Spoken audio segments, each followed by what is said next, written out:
কক্সবাজারের টেকনাফে অপহৃত 18 বনকর্মীকে অবশেষে উদ্ধার করা হয়েছে। মঙ্গলবার 31 ডিসেম্বর বিকেলে টেকনাফের গহীন পাহাড় থেকে তাদের উদ্ধার করে র্যাব।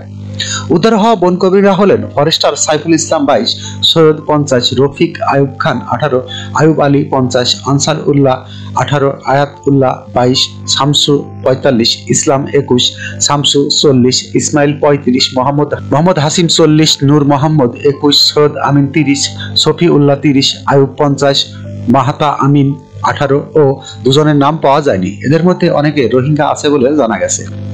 র্যাব 15-এর সিনিয়র সহকারী পরিচালক মোহাম্মদ কামরুজ্জামান ও টেকনাফ মডেল থানার ভারপ্রাপ্ত কর্মকর্তা ওসি মোহাম্মদ গিয়াসউদ্দিন বলেন, সোমবার সকাল 10টার দিকে জাদিমোড়া পাহাড়ে বন বিভাগের হয়ে চারা গাছ রোপণের কাজ করার সময় অস্ত্রের মুখে শ্রমিকদের তুলে নিয়ে যাওয়া হয়।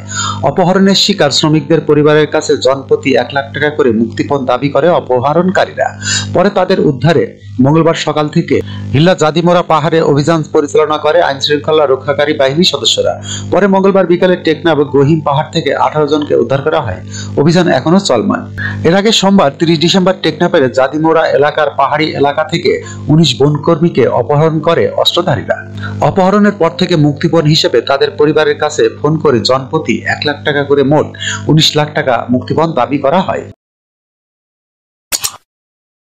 যখনকার খবর তখনই দেখতে চোখ রাখুন সুন 24 টিভিতে। চ্যানেলটি সাবস্ক্রাইব করুন।